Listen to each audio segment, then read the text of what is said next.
10 fit দৈর্ঘ্য, বিরাট বড় খাল, 10 ফিট ডিপ, 3 কিলোমিটার গভীর খনন হবে, খাল খনন হবে, পরিখা খনন হবে 3 কিলোমিটার, 10 ফিট চওড়া, 10 ফিট ডিপ, বিরাট বড় খাল খনন করতেছিলেন।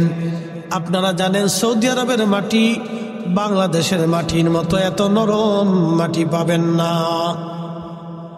জায়গায় জায়গায় পাথর, মাটি খনন করতে হলেও অনেক বড় কষ্ট হয়। 3000 সাহাবী একাধারে খাল খনন করতেছিলেন। আল্লাহর নবী নিজেও খাল খনন করতেছিলেন।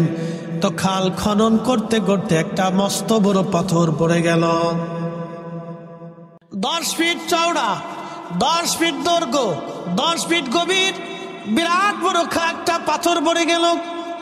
সাহাবীরা বলেন, ইয়া রাসূলুল্লাহ, এত বড় পাথর যদি খালের মধ্যে থাকে নবীজি, আমরা যুদ্ধ করতে পারবো না। তারা এই পাহাড়, এই পাথর বেয়ে বেয়ে তারা আমাদেরকে আক্রমণ করবে, আমরা বিপদগ্রস্ত হয়ে যাব। আল্লাহ নবী একটা হাতুড়ি নিয়ে পাথরের কাছে গেলেন, পাথরের মধ্যে একটা আঘাত করলেন। এক আঘাতে 3টা খণ্ড হলো। একসাথে বলবেন আল্লাহু আকবার। কয় আঘাত দিছে? জোরে বলেন। এটা কি সাধারণ আঘাত না নবুয়তের আঘাত? জোরে বলেন। এটা কি সাধারণ শক্তি না নবুয়তের শক্তি? যারা কয় রাসূল আমরার মতো, অত দুনিয়ার ব্যাক্কেল। আসতে বলেন কেন? জোরে বলেন। এর মতো গাধা পৃথিবীতে আর একটাও নাই, মার্কা ছাড়া গাধা। খুশি হলেও হবে, বেজার হলেও হবে। কারণ একটা কথা মনে রাখবেন, আল্লাহর নবীর ইজ্জতকে ছোট করিয়া কেউ আল্লাহর ওলি হতে পারে নাই। শাহজালালও শাহজালাল হয় নাই। শাহজালাল হয়েছে নবীর গোলামি কইরা।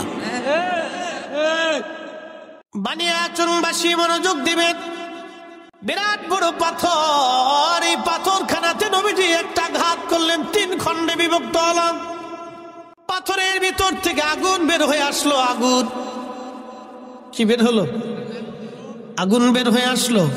নবীজি ডাক দিয়ে বললেন, সাহাবীরা রে, পারস্য সাম্রাজ্য আমাদের দখলে আসবে। কি সাম্রাজ্য? পারস্য সাম্রাজ্য। সাম্রাজ্য বুঝেন নাই? বুঝাইতেছি। বাংলাদেশের মতো একটা ছোট্ট দেশ না, বাংলাদেশের মতো অন্তত 100-150 দেশ নিয়ে একটা সাম্রাজ্য হতো। একসাথে বলবেন আল্লাহু আকবার। ফার্সিয়ান সাম্রাজ্য পৃথিবীর এক বিরাট শক্তিশালী সাম্রাজ্য ছিল। এরা পৃথিবীতে একসময় বড় যোদ্ধা ছিল।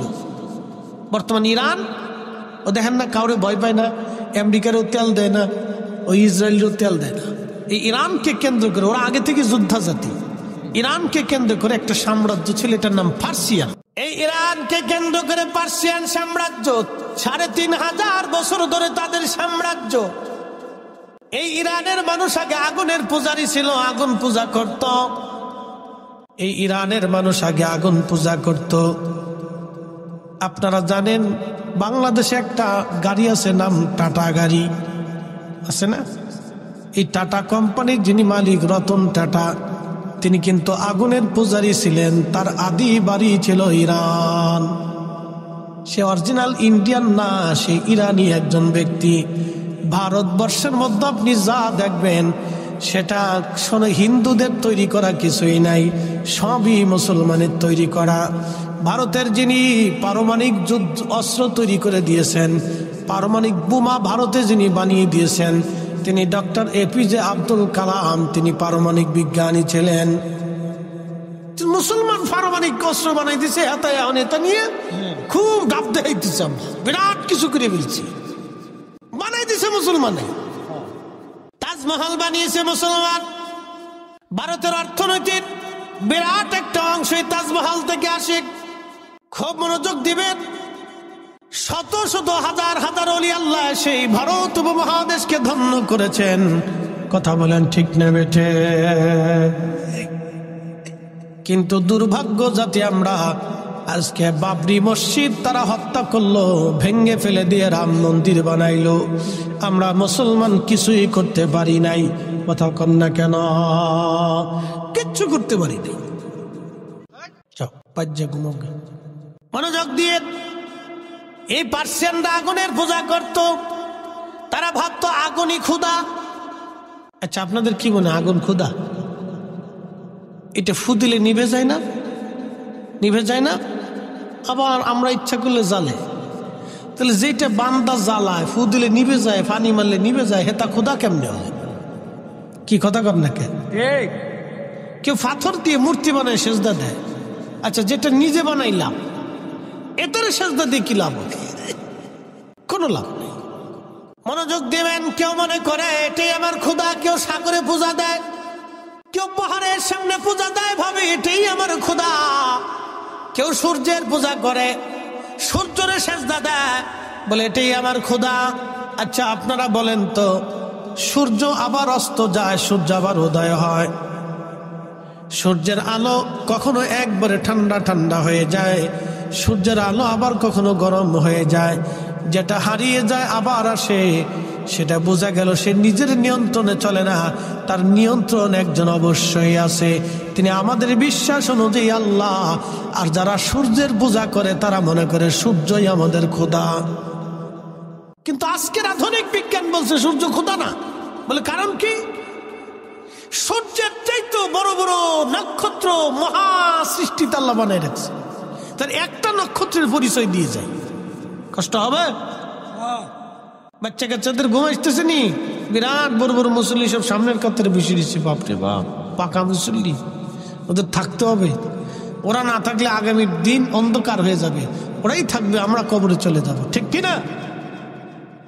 মুসলমান বানিয়াচলবাসী, এই সূর্যটা 13 লক্ষ পৃথিবী এক জায়গা করলে যত বড় একটা সূর্য তত বড়।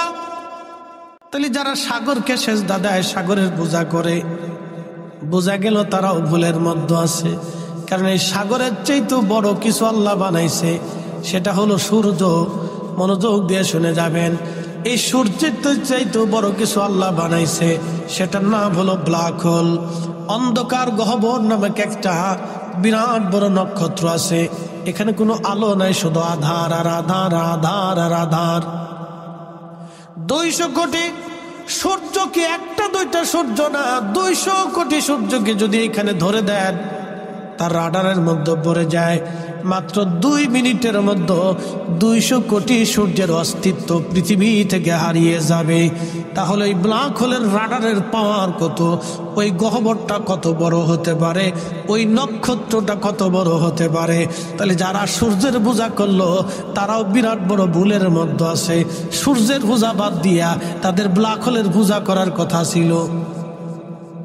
কি কথা কন দেখে? তাহলে বুঝা গেল সূর্য যে বানাইছে, সূর্য যে চালাইছে, সূর্যরে যে আলো দিছে, তাম সৃষ্টিকে যে বানাইছে সুনিয়ন্ত্রিত ভাবে, যিনি সৃষ্টিকে চালাচ্ছেন, সবকিছু যিনি খাওয়াচ্ছেন, তিনি আমাদের রব, তিনি আমাদের আল্লাহ, তিনি একমাত্র খোদা। একসাথে বলেন আল্লাহু আকবার। তিনি কে? জোরে বলেন কে? আল্লাহ। কে? আল্লাহ। কয়জন? কোন শরীক? কোন শরীক? লা শারীকা লাহ।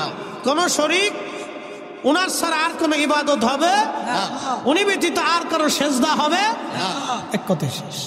কুল হুয়াল্লাহু আহাদ আল্লাহুস সামাদ লাম ইয়ালিদ ওয়া লাম ইউলাদ। মক্কার কাফেররা এসে নবীকে আক্রমণ করলো খন্দকে। কারণ কি? আল্লাহ রসুল বলেন আল্লাহ এক, কাফেররা বলল না আল্লাহ এক না। মক্কার ঘরের মধ্যে 360টা মূর্তি তারা বানাইলো, এক এক খোদার এক এক মূর্তি তারা বানাইলো।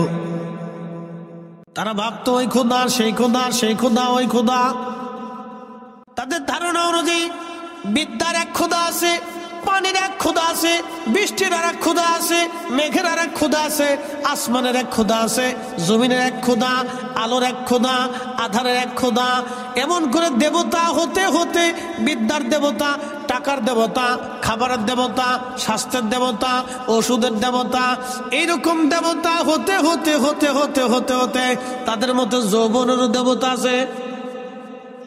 কি পাগল দেশে! যৌবনের দেবতা আছে। এরকম দেবতা হতে হতে হতে হতে একটা দুইটা দেবতা না, তাদের মতে 33 কোটি দেবতা হইছে। কত কোটি? 33 কোটি। আদতে যদি 33 কোটি দেবতা হইতো তাহলে পৃথিবীতে মানুষের মারামারি করার দরকার ছিল না, দেবতারে ফিটি করতে করতে শেষ। এই কথা কর না জোরে বলে। বর্তমান পৃথিবীতে বিশ্ব দুই ভাগে বিভক্ত। আবার বলি, বর্তমান পৃথিবী বিশ্ব কয় ভাগে বিভক্ত? এক ভাগ হচ্ছে রাশিয়া, আর একটা হচ্ছে আমেরিকান বেল্ট। দুই মাতুব্বর সারা পৃথিবীতে এখন, দুই মাতুব্বরি করে, আমেরিকান বেল্ট, রাশিয়ান বেল্ট। আমেরিকার হচ্ছে ন্যাটো, আর রাশিয়ার হচ্ছে চীন, ইরান, উত্তর কোরিয়া, হেতা নিজে টিজে দিয়ে আরো দেশ দিয়ে মোটামুটি একটা বেল্ট। দুই গোষ্ঠী আমরা পৃথিবী শাসন করব বলে। কারণ কি? আমেরিকা ডলার দিয়ে পৃথিবী শাসন করে। বলে কিভাবে? বাংলাদেশে কোটি কোটি টাকা আছে, খাবার আছে, সব আছে, কিন্তু ডলার নাই। আপনি ব্যবসা করতে পারবেন না, বিদেশ যাইতে পারবেন না, আমদানি করতে পারবেন না, রপ্তানি করতে পারবেন না। কি এক আজব কারখানা, চিন্তা করেন তো। আমার মাল উনার ডলার দিয়ে বেচতে হবে, আমি মাল কিনবো উনার ডলার দিয়ে কিনে আনতে হবে। তার মানে হচ্ছে নীরবভাবে উনি আমাদেরকে, বাংলাদেশকে শাসন করে। কথা বুঝেন নাই মনে হয়? আমার ইউনুস কাকু তিনি কিন্তু আমেরিকাতে গিয়ে আসছেন। ভাবতেছেন যে বিরাট ভালো হয়েছে, এত ভালো না। সবগুলা কিন্তু এক জায়গায়, ওই জাতিসংঘের ওখান থেকে জ্বালার আসার দিব, তাই কিচ্ছু না। আমাদের এই দেশে ডলার যদি না থাকে তো কিচ্ছু নাই।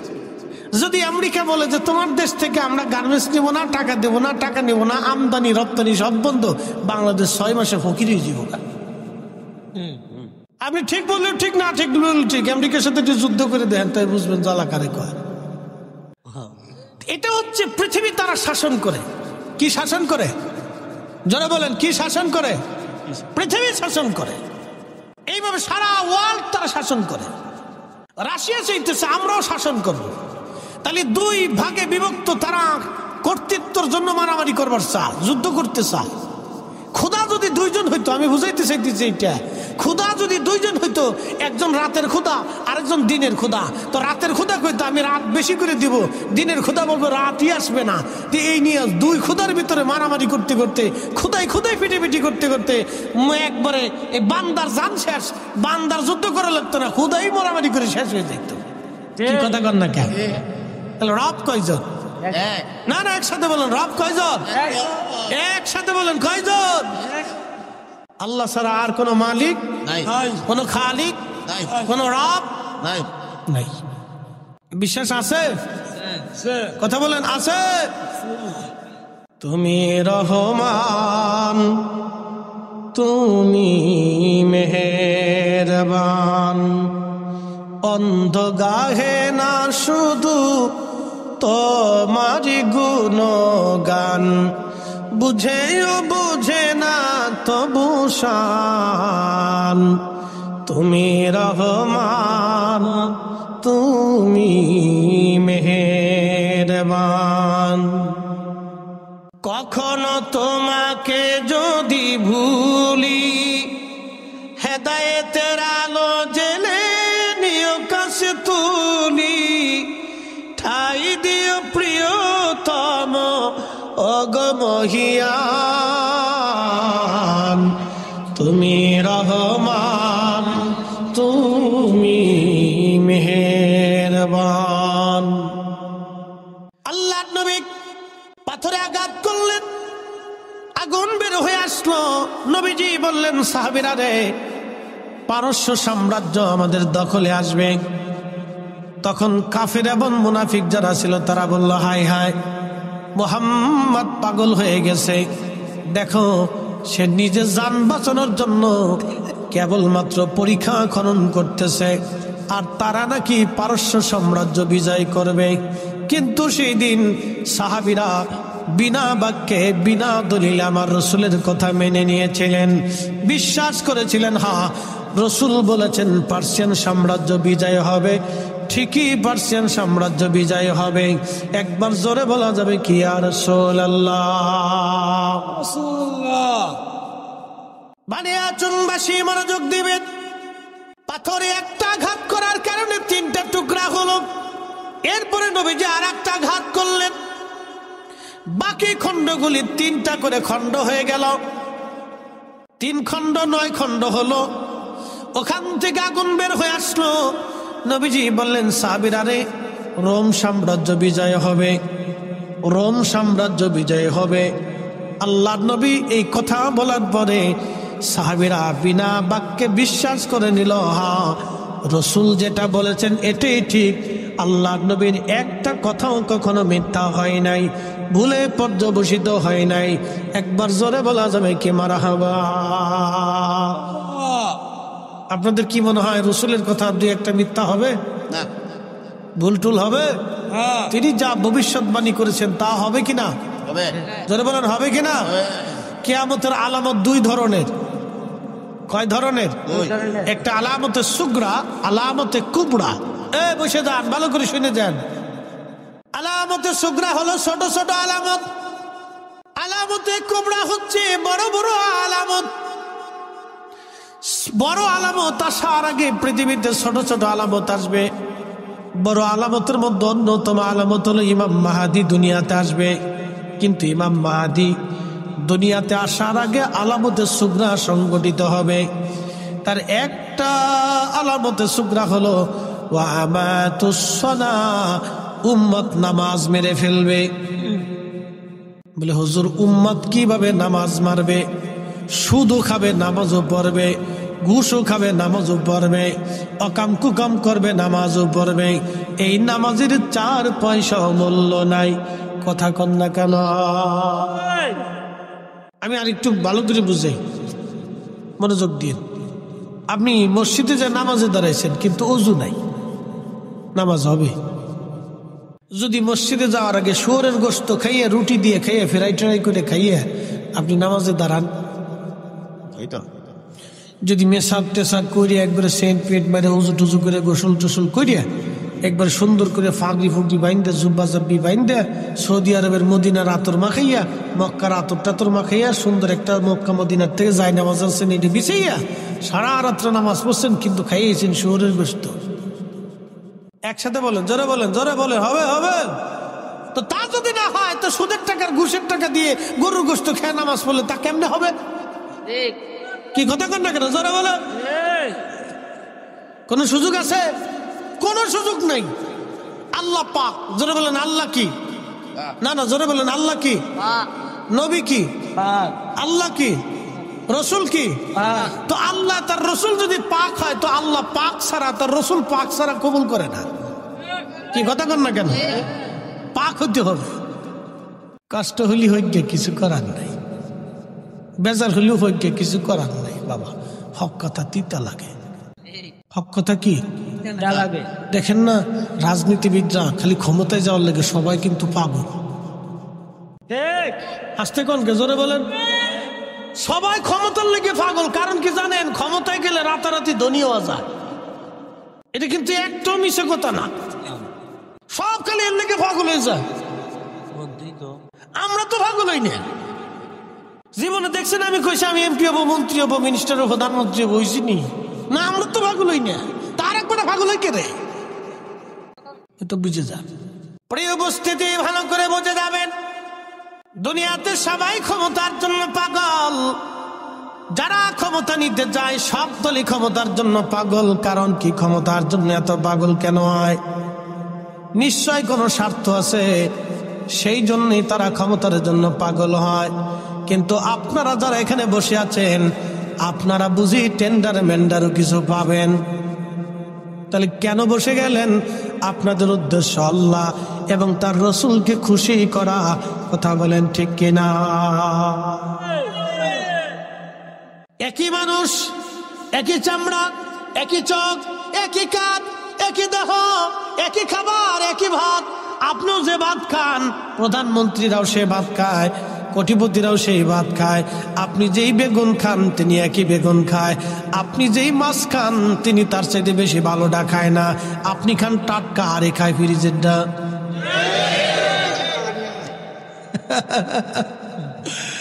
আল্লাহ আপনাদের ভালোটা খাওয়াইছে, আপনি খান টাটকা, একে ফ্রিজেরটা। আপনি তাজাটা খান। ও ঠিক আছে, রান্না করার পরেও কি তাজা থাকে? আচ্ছা থাক, অসুবিধা নাই। না ঠিক আছে, আপনারা ভাগ্য হলো তাজাটা খান, একবারে ফ্রেশটা খান, ফ্রেশ, টাটকা টাটকা টাটকা টাটকা। মারহাবা কর না, আর যা দিয়ে খান সেটাই টেস্ট লাগে। কথা খারাপ কইছি?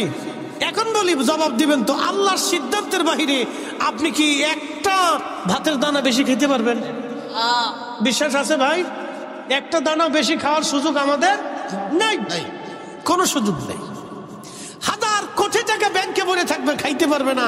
দেখবেন যে ওই আপনার কি কয়, ওই যে ডায়াবেটিস, প্রেশার, হার্ট, এইটা সেটা, কিডনি ফিডনি, এইটা ভিতরে সব পার্টসপাতি সব লুজ হয়ে গেছে। লুজ এটা কি পানি? চা, কিন্তু ভিতর তো লাল পানি, কিন্তু এটা মদ না। এরকম কিছু রঙের লাল পানি খেয়ে তারপরে ঘুমায়, ঘুম আসে না। শোক নাহি রে সুখ পরাণের পাখি, লাল পানি খাইয়া হেতায় ঘুমাই পড়িয়া থাকি, হেতার সুখ নাই রে। শান্তিকে আমরা দেব না আল্লাহ দেবে? আল্লাহ, আল্লাহ দেয়। আপনি শুকরিয়া আদায় করেন, এদের 500 বছর আগে আপনি জান্নাতে যাবেন। একসাথে বলেন আল্লাহু আকবার। এ বাপ, কত বছর আগে? 500। আল্লাহ রসুলের একটা কথাও কখনো মিথ্যা হবে না, ঠিক কিনা? 500 বছর আগে। বলে হুজুর কোন 500? দুনিয়ার না। এক সেকেন্ড করে, এক সেকেন্ড করে 60 সেকেন্ড 1 মিনিট, 1 মিনিট করে 60 মিনিট 1 ঘন্টা, 1 ঘন্টা করে 24 ঘন্টা দিন ও রাত, 24 ঘন্টার দিন ও রাতে 365 দিনে 1 বছর, 1 বছর করে 50,000 বছর এক জায়গা করলে যত বড় হবে, হাসরের একটা দিন হবে তত বড়।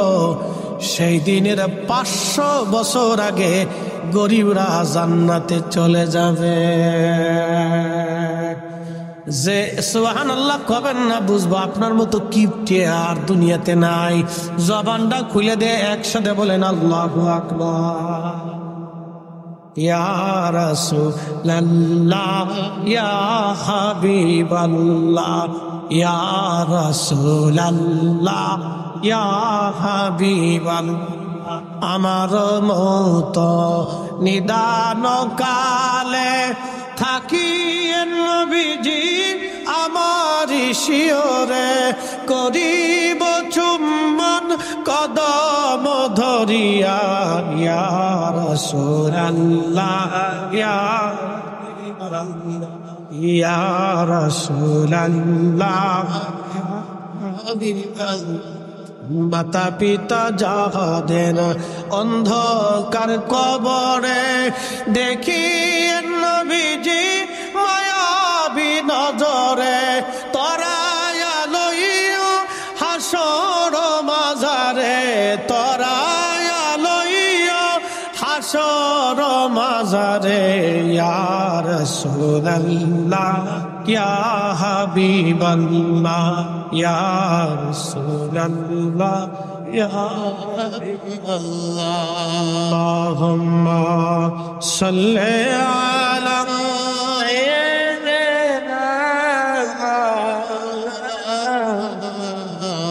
মুহাম্মাদ আলি সাইয়্যিদিনা।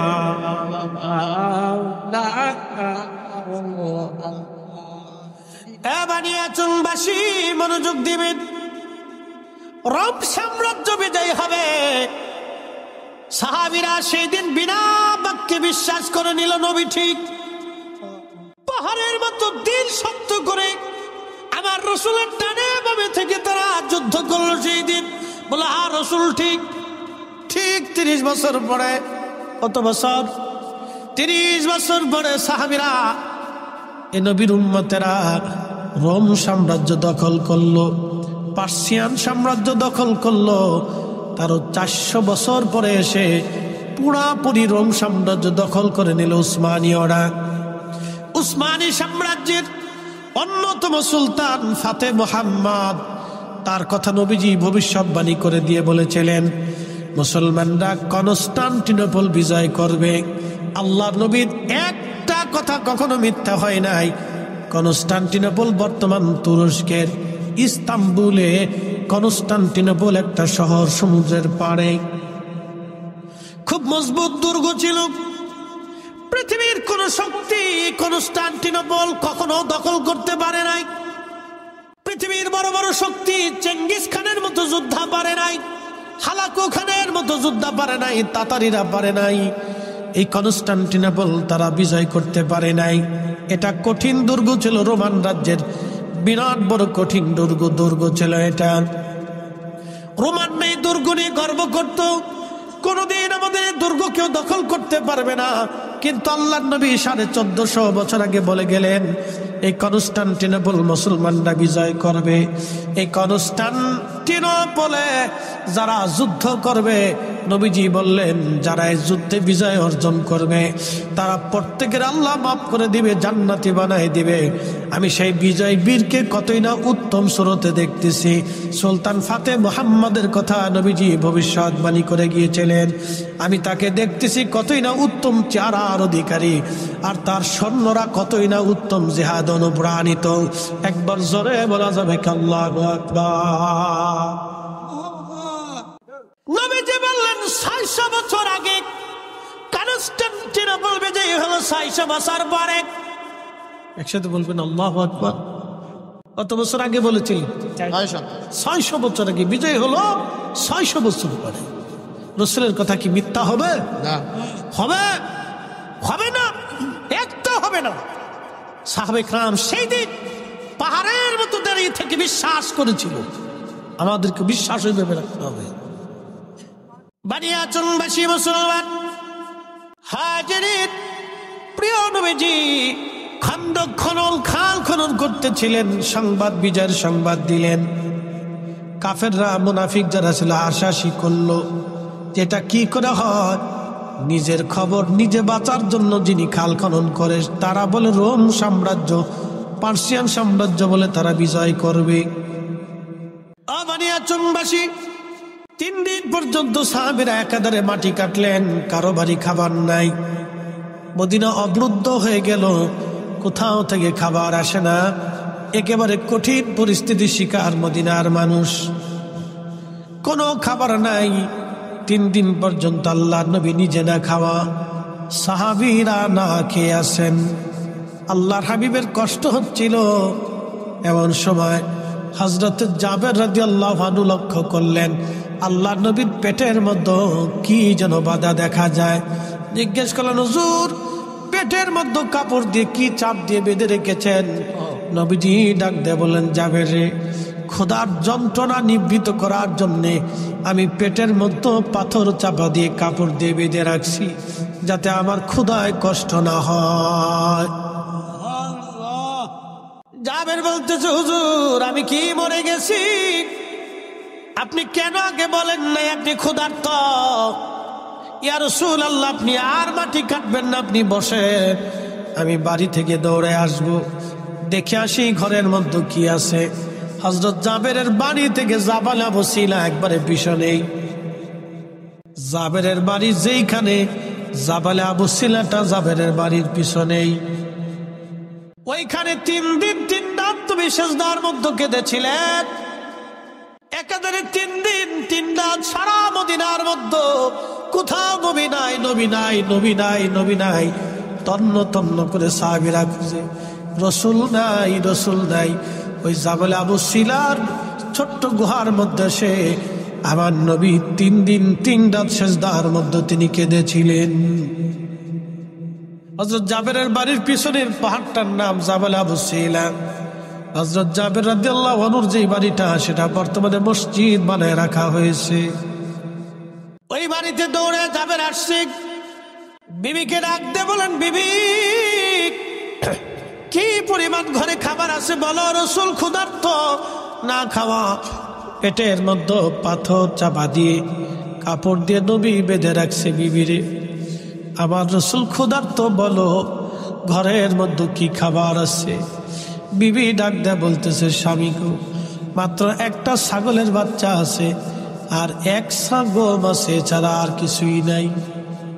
বিবিরা, ছাগল জবাই করে দিয়ে যাচ্ছি, তুমি ছাগল রান্না করবে আর গম পিষে তুমি রুটি বানাও। আমি আমার রাসূলকে দাওয়াত করে নিয়ে আসবো, আজকে জাবেরের বাড়ি রসুলের দাওয়াত হবে। জাবেরের স্ত্রী ডাক দিয়ে বলতেছে, স্বামী দাওয়াত তো দিবেন, কিন্তু কানে কানে একটা কথা শুনে যান। বলো বিবি, কি বলতে চাও? বলে, স্বামী রে, জাবেরের বাড়িতে নবীকে দাওয়াত দিবেন, এই কথাটা কিন্তু কানে কানে বলবেন, সাবধান অন্য কাউকে কিন্তু দাওয়াত দিয়েন না, কারণ ওখানে হাজার হাজার সাহাবীরা কাজ করতেছে। আমি জানি সবাই ক্ষুধার্ত, সবাই যদি জানে জাবেরের বাড়ির দাওয়াত হয়, এত মানুষের মেহমানদারি কিন্তু আমি করতে পারবো না। আপনি রসুলকে কানে কানে বলে আসবেন। জাবের বলেন, ঠিক আছে, আমি যাবো, আবার আসবো। ওখান থেকে দৌড়ে আবার আল্লাহর হাবিবের খেদমতে এসে কানে কানে বলতেছে, হুজুর আমার বাড়ি আপনার দাওয়াত। নবীজি বলেন, জাবের কি খাবার আছে বলো। বলি, ইয়া রাসূলুল্লাহ, একটা ছাগলের বাচ্চা ছিল, আমি জবাই করে দিয়ে আসছি, গোশত বানিয়ে দিয়ে আসছি, আর একসা গম আছে নবীজি, ওটা পিষে রুটি বানিয়ে আমার স্ত্রী রুটি বানাচ্ছে, আর তরকারির জন্য ছাগলের গোশত রান্না হচ্ছে। নবীজি বললেন, জাবের ঠিক আছে, তোমার দাওয়াত কবুল। এমন সময় আল্লাহর নবী ডাক দিলেন, সাহাবীরা তোমরাও আসো, আজকে জাবেরের বাড়ি আমাদের দাওয়াত। একসাথে বলেন আল্লাহু আকবার। কয় হাজার সাহাবী? 3000। জোরে বলেন, কয় হাজার? কোন বর্ণনা আসছে 1000, 2000, 3000, যাই হোক, কিন্তু সাহাবী ছিল 3000। ছাগল কয়টা? একটা। গম কয় মন? 100। আল্লাহ নবী জাবের দৌড়ায় চলে গেল। নবীজি বললেন, জাবের তুমি যাও, তোমার স্ত্রীকে যা বলবা উনুন থেকে, চুলা থেকে যেন খাবার না নামায়, আমি আসবো তারপরে যেন নামায়। উনুন চুলা থেকে যেন কোনো খাবার না নামায়, ওইখানে রাখতে বলো, আমি আসবো তারপরে। জাবের দৌড়ায় গেলেন বাড়ি, স্ত্রীকে বলেন, বিবি রে, উনুন থেকে, চুলা থেকে তুমি খাবার নামাইবা না, আমার রসুল আসতেছে। আল্লাহর নবীর পিছে পিছে একজন না, দুইজন না, 3000 সাহাবী সবাই পিছে পিছে রওনা দিয়ে চলে গেলেন। হযরত জাবেরের বাড়ি হাজার হাজার মানুষ। একসাথে বলবেন আল্লাহু আকবার। আজকে তাবারক কয় দেখছি? তাবারক দেখছি কয়টা? 60 না? আচ্ছা, 60 রাখলাম, ধরে 60। তো 60 দেখছি তাবারক আজকে আমাদের সবার জন্য রান্না হয়েছে, কিন্তু পেট ভরে খাওয়ার কোনো সুযোগ নেই। কি কথা ঠিক কিনা? আমি জানি এত লোকের 60 দেখছি তো হইতো না, পেট ভরে না, শুধু তাবারক বরকতের খাবার, আপনারা মেহমান কিছু দিতে হয়। আমরা তাবারক খাওয়াইলে অনেকে কয় বেদাত, কিন্তু না খাওয়ানো বেদাত, এটা বুঝে না। কি কথা কর না? খাওয়াইলে সুন্নত, না খাওয়াইলে বেদাত। এই কথা খারাপ কেছি? তার রাসূলের কথা মিথ্যা হবে। আল্লাহর নবীকে জিজ্ঞেস করা হলো, ইয়া রাসূলুল্লাহ, ইসলামের মধ্যে উত্তম কাজ কি? নবীজি জবাব দিলেন, তুতঈমুত তুআম, মানুষকে খাদ্য খাওয়ানো ইসলামের ভিতরে উত্তম কাজ। মানুষকে খাওয়ানো যদি উত্তম হয়, তাহলে না খাওয়ানোটা হলো অনুত্তম। অতএব আমরা সুন্নিরা উত্তমটাই করি, মাহফিল দিয়ে দাওয়াত করতেছি। প্রিয় ভাইরা আমার, অমুক জায়গায় মাহফিল হবে, আপনাদের সকলের দাওয়াত রইল। মুফতি শহীদুল ইসলাম ফরিদী সাহেব প্রধান মেহমান, প্রধান বক্তা ওবায়দুর রহমান জালালী বিশেষ মেহমান, কারি হেলাল উদ্দিন বাহারি সাহেব আপনার প্রধান আলোচক। আপনাদের সকলের দাওয়াত। কমিটি আপনাদেরকে দাওয়াত করে আনলো, ও আর শোনাইলো, কিন্তু খাওন দিল না। তো কেমন হইলো? আপনারা তো কমিটির মেহমান। কি কথা কর না? কমিটির কি তো মেহমানকে তো পানি হইলো খাওয়াই, কথা কর না কেন? মেহমানকে পানি হইলেও তো খাওয়াইতো। কি কথা কর না কে? আপনারা কি মেহমান? জোরে বলেন, আপনারা কি মেহমান? কারা মেহমানদারি করবে? কমিটির দায়িত্ব আপনাদেরকে মেহমানদারি করা, তারা আপনাদেরকে দাওয়াত দিচ্ছে। তো পানি হলে তো খাবে, আমরা যেমন চা খাওয়াইতেছে, আপনার তো চা হলেও খাওয়াইবো। কি কথা কর না কে? তো সেখানে তাবারক খাওয়ানোর পর একদলের শরীরে চুল কাঁপে কাঁপে তা, আরে বেটা আমরাই তো অরিজিনাল সুন্নত করতেছি। কি কথা কর না কে? দিছি সাইডে দলিল দিয়ে দিছে, এবার খাওয়াই দেহ কেমন লাগে। মিলাদুন নবীর মাহফিল দিলে তাবারক খাইলে তোমরা সিন্নির লোভে যাও, এমন ভাবলো যে বিরাট বড় বুজুর্গ, বাপরে বাপরে, বুজুর্গ নিজের খাওয়ানোর মুরত নাই, আরেকজনে খাওয়াইলে আবার বেদাতের ফতোয়া। কষ্ট হচ্ছে আপনাদের? উচিত কথা নয়, বেজার হয়ে যায়। তাহলে আল্লাহ রসুলের হাদিস আপনি মিথ্যা বলেন, যে রসুল ভুল বলছে বলেন আপনি। তো এই মত মানুষকে খাও, সই বুখারীর হাদিস, খাও মানুষকে। একসাথে বলবেন না মারহাবা? আচ্ছা, আপনার বাড়িতে আমি মেহমান, কি হইলাম? আপনি আমারে, আল্লাহ রসুল বলছেন উম্মত তোমরা যদি আখিরাতে বিশ্বাসী হও তো মেহমানকে সম্মান করো। মেহমানকে কি করো? সম্মান করো। আচ্ছা, মেহমান হয়ে আমি বাড়িতে গেলাম, আপনি বলেন হুজুর আপনার ওয়াজ বিরাট শুনা শুনি, সারা রাত্র শুনি, হুজুর বসেন। বসে দিয়ে আপনি চলে গেছেন, আর খোঁজ নাই, সারাদিনও আপনার খোঁজ নাই। আমি বই রয়েছি তো বই রয়েছি, খাওয়ার নাই, পানি নাই, জিজ্ঞাসা নাই, কিছু নাই, চা নাই। মেহমান কি সম্মান করা হলো? হ্যাঁ, এটা কি ভালো করে দিচ্ছে, বাপরে বাপ, কালা বানাই দিচ্ছে একবার, ওরা করে দিছে যে খা, তুই খা, তুই খা, খা খেয়ে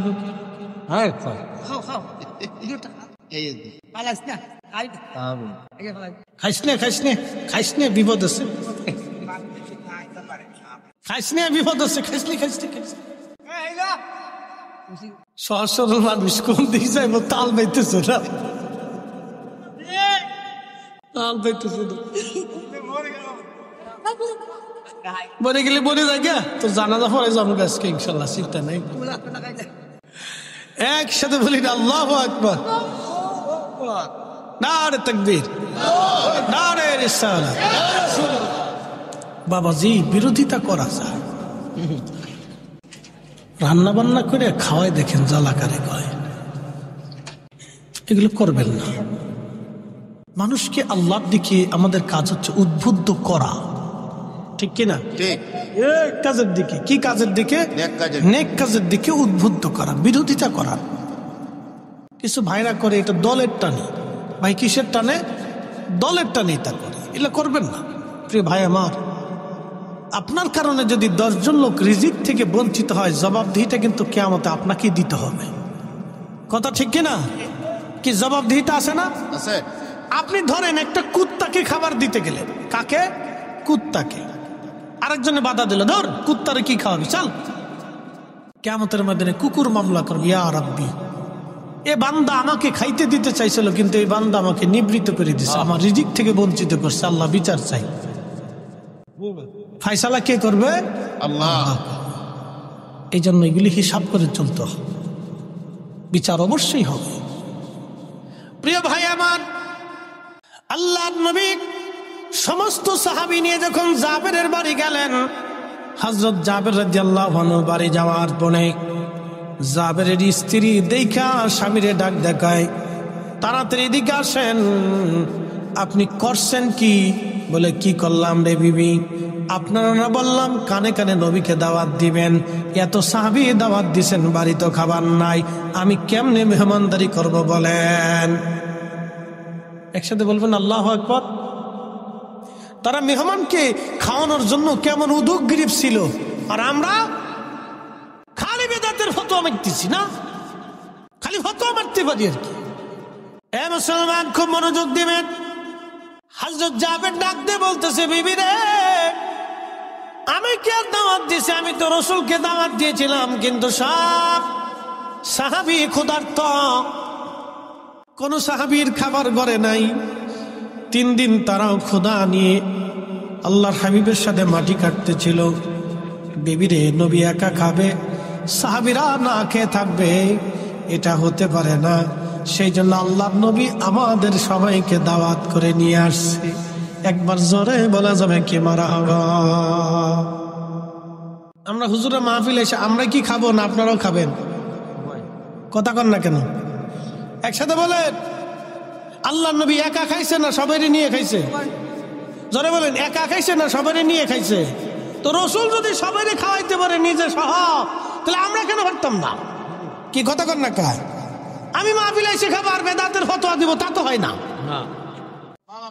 না, এটা হচ্ছে কি, অনেকে বুঝে না, দলের টানে বলে ফেলায়, ঝুঁকে ঝুঁকে বলে ফেলায়। কিন্তু ঝুঁকে ঝুঁকে বললে তো আমার জবাবদিহিতা আছে বাবা, কথা ঠিক কিনা? জবাবদিহিতা তো আছে। ধরেন অ্যাটেনশন, একজন মসজিদে যাচ্ছে আর আপনি তারা বললেন দেখ বেটা, হ্যাঁ কাজ আছে সব পরে যাই সে নিয়ে। আচ্ছা, সে এই কারণে নামাজ পড়লো না, কিয়ামতের ময়দানে কে জবাব দিবে? ফরিদি সাহেব দিবে না আপনি দিবেন? আপনাকে দিতে হবে। যে বাধা দিবে তাকেই দিতে হবে। এই জন্য নেক কাজে আমাদের বাধা দিতে হয় না, উৎসাহিত করতে হয়। আল্লাহ নিজে উৎসাহিত করছে এই আয়াত দিয়ে। فَمَن يَعْمَلْ مِثْقَالَ ذَرَّةٍ خَيْرًا يَرَهُ وَمَن يَعْمَلْ مِثْقَالَ ذَرَّةٍ شَرًّا يَرَهُ। যদি অনুপরিমাণ নেক কাজ যদি তোমরা করো, নেক আমল যদি তোমরা করো, ভালো কাজ করো, আমি রব কিয়ামতের ময়দানে তাহা প্রতিদান তোমাকে দিয়ে দেব। আর অনুপরিমাণ যদি খারাপ কাজ করো, আমি আল্লাহ সেটাও তোমাকে প্রতিদান দিয়ে দিব। ওয়াজ করলে কি লাভ, শুনলে কি লাভ? লাভ হবে তার আমলে, আমলেও লাভ হবে না নবী প্রেম না থাকলে দিলে। কথা কন, কথা বলেন। রসুল প্রেম না থাকলে জিন্দিগির আমলেও কাজ হবে। এই যে বুড়া কলা দেখিয়ে দিলাম, যদি দলিল থাকে কোনোদিন দিয়েন, কিয়ামত পর্যন্ত খুঁজবেন দলিল পাবেন না। রসুলের মোহাব্বত ছাড়া জিন্দিগির সব আমল মিথ্যা হবে। নামাজ হবে না, রোজা হবে না, জিকির হবে না, হাত হবে না, কোনোটাই আল্লাহর দরবারে মঞ্জুরিয়ত রাখবে না যদি আল্লাহর রসুলকে মোহাব্বত আপনি করতে না পারেন, ঠিক কিনা? জ্ঞানী যারা বুঝে তারা শুধু ইশারায়, নাদানের বোঝাইতে পারে আছে কে কোথায়। জ্ঞানীর মতো জ্ঞানী হলে অল্প কথায় বুঝে, কসুর মতো কসু হলে অল্প জালে সিজে। আল্লাহ বলেন অনুপরিমাণ নেক কাজ যদি তুমি করো, তার প্রতিদান আমি তোমাকে দিয়ে দেব, এবং গুনার কাজ যদি অনুপরিমাণে করো, তার প্রতিদান তুমি পাবে। মনোযোগ দিয়ে কথাগুলি শুনবেন। এর অর্থ হলো নেকের কাজ যত ছোট হোক ছাড়বো না। যারা বলেন নেকের কাজ যত ছোট হোক ছাড়বো, গুনাহের কাজ যত ছোট হোক করবো, গুনাহের কাজ যত ছোট হোক করবো। জোরে খুশ বলাবান, জোরে বলিস গুনাহের কাজ। আবার দাঁড়ায় মতিস না কালকে, তারা সেন খুলে দাঁড়ায় সেলিব্রেশন স্টার্ট করে। ভালো করে সহান বাবা, গুনাহের কাজ যত ছোট হোক করবো, গুনাহের কাজ যত ছোট হোক করবো, নেকের কাজ যত ছোট হোক ছাড়বো। তাহলে মানুষকে খাওয়ানো কি গুনাহ না নেক? দুরূদ শরীফ গুনাহ না নেক? কোরআন তেলাওয়াত গুনাহ না নেক? এরপরে দলবদ্ধভাবে দোয়া গুনাহ না নেক? তাহলে আমার মিলাদ বেদাত কেমনে হইল? কোরআন তেলাওয়াত হয় মিলাদে, দুরূদ শরীফ হয় মিলাদে, কথা কন নাকি, ঠিক কিনা? মিলাদে আল্লাহর জিকিরও হয়, নবীর নাতও হয়, এরপরে দোয়া হয়, এরপরে তাবারক হয়, তাবারকে নেক, দুয়াতে নেক, জিকিরে নেক, দুরুদে নেক, কোরআন তেলাওয়াতে নেক। ফামান ইয়ামাল মিসকালা যাররাতিন খায়রান ইয়ারা। অনুপরিমাণ নেক যদি করো, বেনিফিট আমি আল্লাহ তোমাকে দিয়ে দিব। অতএব নেকের কাজ যেখানে নেক আছে, যেখানে আমরা সেখানে আসি। অনুপরিমাণ নেক, সামান্য পরিমাণ নেকের কাজ ছাড়ব না, আর সামান্য পরিমাণ গুনাহের কাজ করব না। কথা কোন ঠিক কিনা? নেকের কাজ ছাড়ব না। যারা বলেন নেকের কাজ, গুনাহের কাজ, নেকের কাজ, একসাথে বলেন, যারা বলেন নেকের কাজ, গুনার কাজ। যদি আয়াত বুঝে থাকেন তাহলে আমার মিলাদে আপনি বাধা দিতে পারেন কি? কথা কন না কেন? ফতোয়া দিয়ে বন্ধ করতে পারেন না। এই যে দোয়া, এই দোয়া বন্ধ করতে পারেন না, আপনি পারেন না এটা বন্ধ করতে। আল্লাহ আপনাকে এই জন্য দুনিয়াতে পাঠায় নাই। আল্লাহ পাঠাইছে আপনাকে হারাম বন্ধ করার জন্য, জেনা বন্ধ করার জন্য, বেহায়াপনা বন্ধ করার জন্য।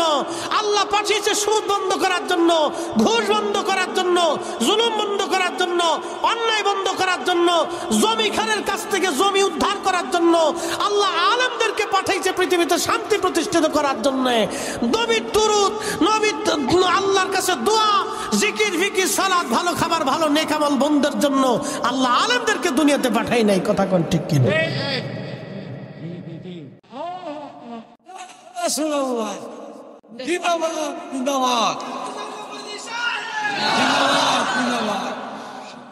বুঝতে কি আর কোনো অসুবিধা আছে? আমি একবারে সহজ সাবলীল ভাবে আপনাকে বোঝানোর চেষ্টা করছি। বাবাজি আমার, আল্লাহ আমাদেরকে প্রত্যেকে আল্লাহর আদালতে দাঁড়াইতে হয়, কথা ঠিক কি না? একটু জবান খুলে দুরূদ শরীফ পড়েন, আল্লাহুম্মা সাল্লি আল্লাহু আকবার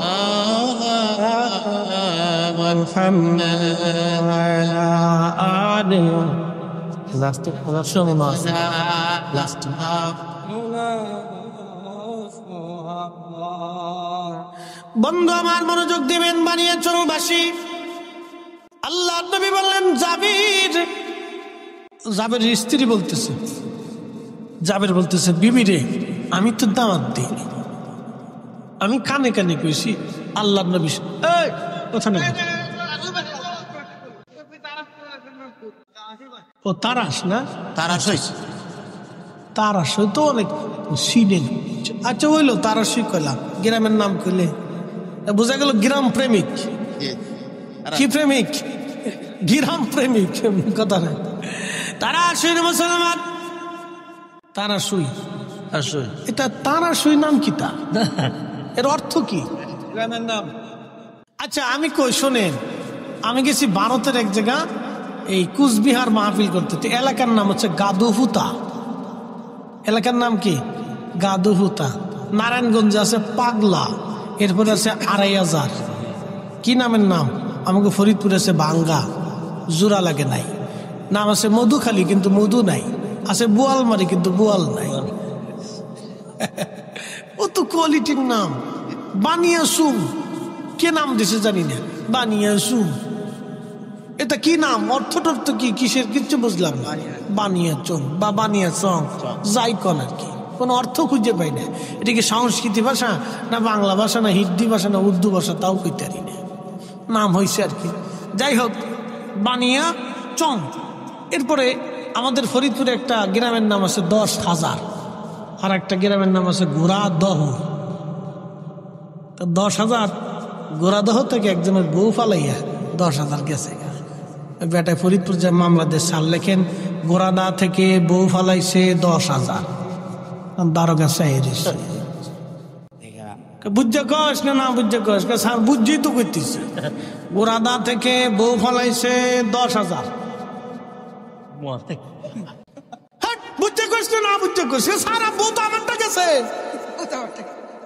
আপনাদের তো গেছে না। লেখেন গোড়াদা থেকে বউ ফালাইছে, এক গ্রাম থেকে ১০,০০০ বউ চলে গেল, কেউ দেখে নাই। স্যার গ্রামের নাম ১০,০০০, তা তো কমিছে গ্রাম ১০,০০০। তারা সেই মাসে মনোযোগ দিবেন। হাজিরিন, আল্লাহ নবীর সাহাবী জাবেরের স্ত্রী বলতেছে, স্বামী রসুল যেহেতু দাওয়াত দিয়েছে, তাহলে আমার আর কোনো চিন্তার কারণ নাই, কারণ আল্লাহ নবী নিজে হাতে পেরে খাওয়াবে, আমি আর চিন্তা করতেছি না। একবার জোরে বলা যাবে কি মারহাবা। সাহাবীদের ইয়াকিন দেখছেন রসুলের প্রতি, বিশ্বাস দেখেন। আরে জীবনের সব কিছু দিয়ে তারা সাহাবীরা নবীকে বিশ্বাস করত, কথা ঠিক কিনা? আমার চিন্তা নেই। আল্লাহ নবী বললেন, জাবের তোমার স্ত্রীকে ভিতরে যেতে বলো। ভিতরে চলে গেল। উনুন থেকে হযরত জাবের নবী বললেন, খাবারগুলি নামাও, কাপড় দিয়ে ঢেকে দাও। তরকারির পাত্র নামায়া কাপড় দিয়ে ঢাকা হলো, রুটির পাত্র নামায়া কাপড় দিয়ে ঢাকা হলো। আল্লাহ নবী বললেন, জাবের রে, সব সাহাবীদেরকে কাতার করে বসতে বলো। সব সাহাবী কাতার করে বসে গেলেন। ৩,০০০ সাহাবী কাতার করে বসা। নবীজি ৩টে রুটি হাত দিয়ে ঢুকাইলেন বাম হাত দিয়া। আল্লাহ নবী পাত্রের উপরে হাত মোবারক রাখলেন, ডান হাত দিয়ে ৩টে রুটি নিলেন। আবার তরকারির পাত্রের মধ্যে হাত দিয়ে নবী ১ চামচ তরকারি নিলেন। এইভাবে দিতে দিতে দিতে দিতে একজন না দুইজন না ৩,০০০ সাহাবীর সামনে খাবার চলে গেল। একবার জোরে বলা যাবে আল্লাহু আকবার।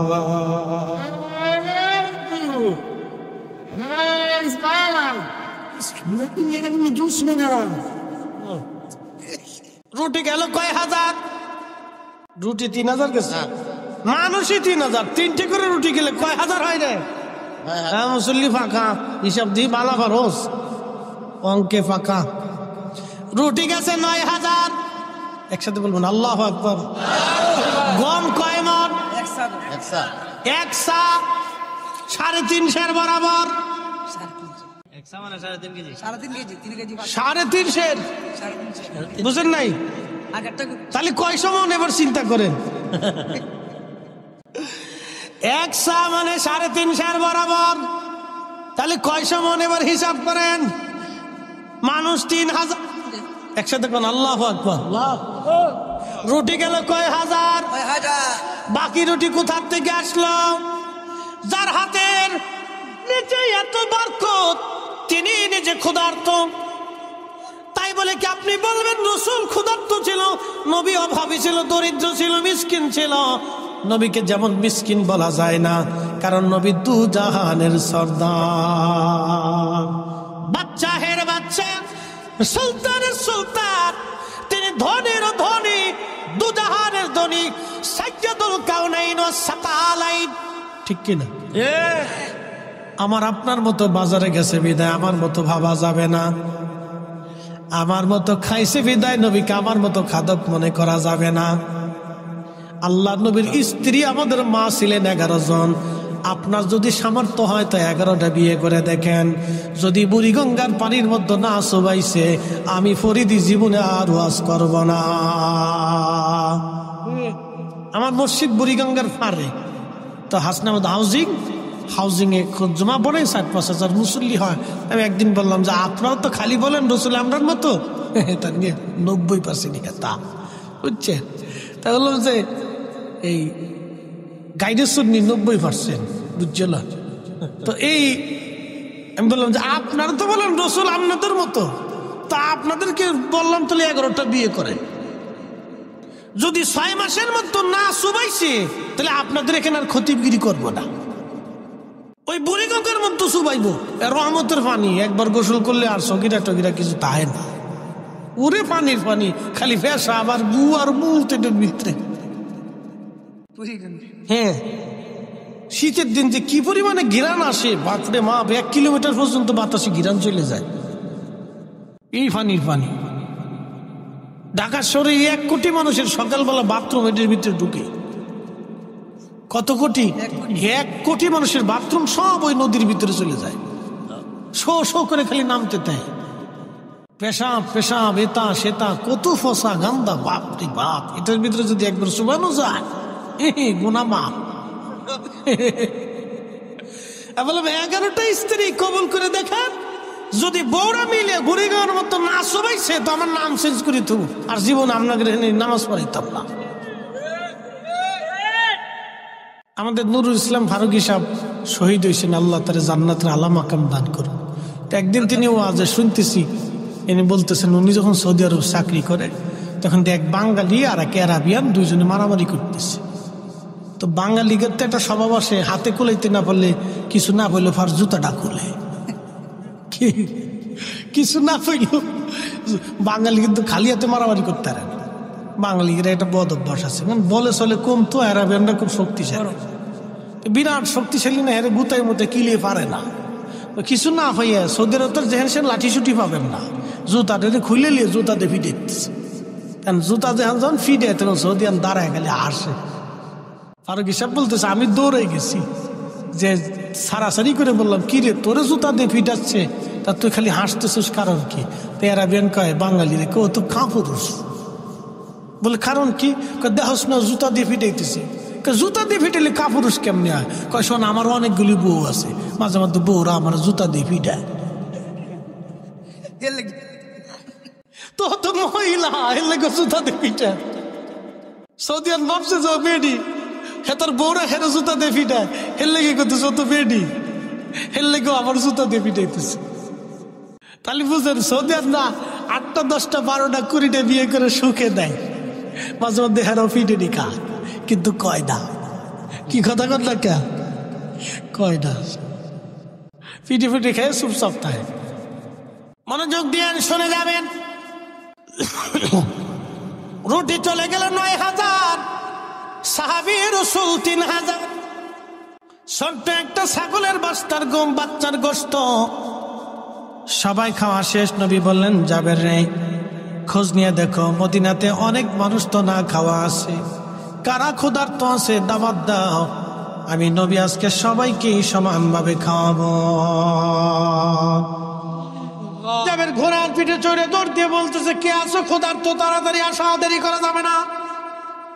কোন কোন বন্য যাচ্ছে আরো মানুষ আসলো 15,000। জোরে বাড়ি যায় কেন আল্লাহু আকবার। এই 15,000 খাবার দেওয়া হলো 3টে করে রুটি, তাহলে কত হাজার? জোরে বলেন। রুটি গেল 45, আগে গেল 9, তাহলে কত হলো? কি হিসাবকারীরা এখন ঠকে গেলে দিই পারল না। রুটি গেল 54, গম কয় সমর? 3.5 জোরে বলেন কয় সের? রুটি গেল কয় হাজার? 54,000। গোশতের চামচ গেল 54,000, গোশতের চামচ চলে গেল। ইনি রাহমাতুল লিল আলামিন, ইনি সাইয়্যিদুল কাউনাইন ওয়াস সাকালাইন। একবার জোরে বলা যাবে কি? তিনি রাহমাতুল হায়ায় সাগর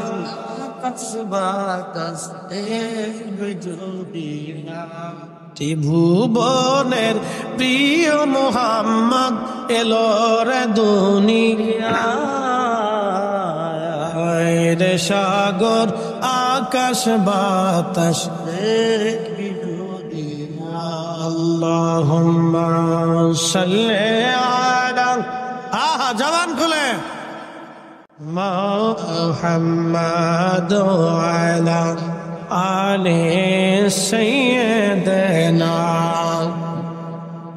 সভাপতি সবার মাদ্রাসা আছে, সুন্নি মাদ্রাসা বলার জন্য বন্ধুগণ আমার, তিনি রাহমাতুল লিল আলামিন, তিনি হাবিবুল্লাহ। ওনার রাজ এত বড় শাহী দরবার, সিংহাসনবিহীন একটা দরবার, কোটি কোটি আশিক রাসূল ওই দরবারে যে চোখের পানি সেরে সেরে সাফায়াত কামনা করে আসি। আর রাসূলুল্লাহ, কঠিন হাসরের দিন ভুলে যাবেন না আপনি আমাকে। আহা, জান্নাতুল বাকিতে রিয়াজুল জান্নাত আমি দেখেছি। হাজিরা ওইখানে যখন যায়, প্রিয় নবীজির মিম্বর একেবারে সামনেই থাকে। হাজিরা চোখের পানি ফেলে ফেলে কাঁদতে থাকে। এই জান্নাতের বাগানে রাসূল নামাজ পড়েছে, স্থির থাকতে পারে না কোনো আশিক হাজি। আহা, ওইখানে ইমাম মালিক 80টা বছর তিনি কাটিয়েছিলেন, কোনদিন জুতা পরেন নাই, কোনদিন থুতু ফেলেন নাই, পায়খানা পেশাব পর্যন্ত তিনি করেন নাই। ইমাম আজম আবু হানিফা একাধারে 7 দিন ছিলেন। 7 দিনের জন্য, একটা বারের জন্য 7 দিন তিনি পেশাব পায়খানা করেন নাই। বিদায় লগ্নে বলেন, ইমাম মালিক রে, আজকে 7 দিন হলো মদিনার ভিতরে আমি পেশাব পায়খানা করি না। বলে, হুজুর কি খান আপনি? ইমাম আজম বললেন, আমি 7 দিনে মাত্র 7টা খেজুর খেয়ে বেঁচে আছি। তাহলে পানি কি করে খান? বলে, হাতের মধ্যে পানির আর্দ্রতা নিয়ে চেটে চেটে কোন রকম তৃষ্ণা নিবারণ করে আসি। পেশাবে ধরলে বলো কোথায় পেশাব করব? পায়খানায় যদি তারা কোথায় করব? যে মাটির নিচে রাসূল ঘুমায়, যে মাটির নিচে রাসূল ঘুমায়, ওই মাটির নিচে আমি কি করে এই মাটির উপরে পায়খানা পেশাব করি? বলা কোন উসুল, কোন দলিল তারা দেন নাই। দলিল একটাই, রাহমাতুল লিল আলামিন। আমরা যখন নবীজিকে দাঁড়ায় সালাম জানাই, আমাদের কোনো দলিল নাই, একটাই দলিল। এত বড় ইজ্জতওয়ালা নবীকে সালাম যদি দিতে হয়, তাহলে ইজ্জতের সাথেই দিতে হবে। আমি তার উম্মত হয়ে কি করে বসে থাকব? আমি আর বসে থাকতে পারি না, এই জন্য আমরা দাঁড়াই। কথা কন ঠিক কিনা বন্ধু আমার? ওই দরবারে বিশ্ববিখ্যাত সুলতান মাহমুদ গজনবী, গজনীর সুলতান ছিলেন তিনি। বিশ্ববিখ্যাত একজন জেনারেল, 17 বার যুদ্ধ করেছেন, কোন যুদ্ধে তিনি হারেন নাই। আহা, গজনী সাম্রাজ্যের তিনি বাদশা ছিলেন। বর্তমান Afghanistan, Uzbekistan, Tajikistan, Turkmenistan, Pakistan, Iran, বিরাট অংশ মিলে তার বিরাট বড় সাম্রাজ্য ছিল। গজনীর অধিপতি তিনি মদিনাতুল মুনাওয়ারা যাইয়া আল্লাহু আকবার। শাহী পোশাক খুলে ফেলে দিয়ে সাধারণ পোশাক পরে তিনি পানির লোটা মাথায় নিয়ে ঘুরে ঘুরে ঘুরে ঘুরে মদিনার মুসাফির, মদিনার হাজীদেরকে পানি খাওয়ায়। একজন আল্লাহর বান্দা ডাক দেখে বলতেছে, আপনি কি সুলতান মাহমুদ গজনবী না? বলে হ্যাঁ। এত বড় গজনীর বাদশাহ হয়ে সাধারণ পোশাক পরে কেন আপনি পানি খাবার? তখন সুলতান মাহমুদ গজনবী ডাক দিয়ে বললেন, ও আল্লাহর বান্দা, আমি গজনী সাম্রাজ্যের সুলতান হতে পারি, আর আমি যার দরবারে আসছি তিনি দুজাহানের সুলতান।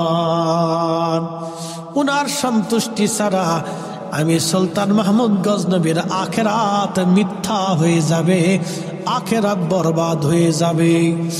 এই জন্য আমি এত বড় শাহী সুলতানের বরগাহে এসে দামি পোশাক পরে ঘুরতে পারি না। আমি এখানে মিসকিন, আমি এই দরবারের গোলাম, গোলাম গোলাম গোলাম গোলাম। একসাথে বলবেন না ইয়া রাসূলুল্লাহ? এত বড় বাদশা বলতেছে আমি এই দরবারের গোলাম, গোলামের কাজ গোলামি করা। সেই জন্যে নরমাল পোশাক পরে হাজীদেরকে পানি পান করাইতেছি। যদি রসুল কবুল করে নেয়, আমি সুলতান মাহমুদ গজনবী আখেরাতে পার পেয়ে যাব। আর যদি কবুল না হই, আমি সুলতানের সুলতানিও শেষ হবে, আখেরাত বরবাদ হয়ে যাবে। এরা রসুলকে এইভাবে সম্মান করত, এত বড় সুলতান, তারা নবীকে এইভাবে ভালোবাসতো। আর আমরা লুটুপুটু ছুটুপুটু এমন ভাব লইছি, বিরাট বিরাট বুজুর্গ সাইজে গেছি। কথা কন না কেন? রসুলের দরবারে আমরা সবাই গোলাম। কথা কন ঠিক কিনা?